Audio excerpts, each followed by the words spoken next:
அலைக்கும் வரஹ்மத்துல்லாஹி தஆலா வபரகாத்து. நம்மை நோக்கி எதிரிகள் நிறையவே இருக்கிறாங்க.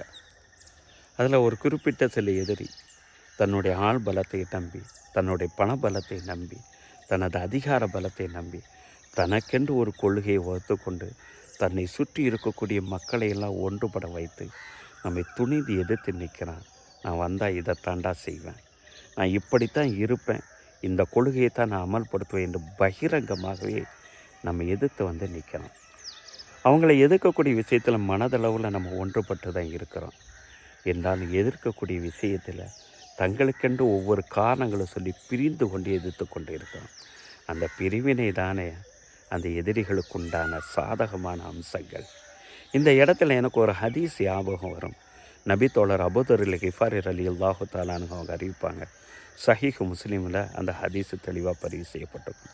அல்லாஹ் கூறுகிறான், யா இபாது, என்னுடைய அடியார்கள், குல்லுக்கும் தான், உங்களை ஒவ்வொரு நபர்களுமே இது விஷயத்தில் வழி தவறக்கூடியவர்கள் தான். இல்லாமல் ஹதைத்துகு, நான் யாருக்கு இது விஷயத்தில் வழிகாட்டினேனோ அவர்களை தவிர மற்ற நபர்கள் ஒவ்வொரு நபர்களுமே வழி தவறக்கூடியவர்கள் தான்.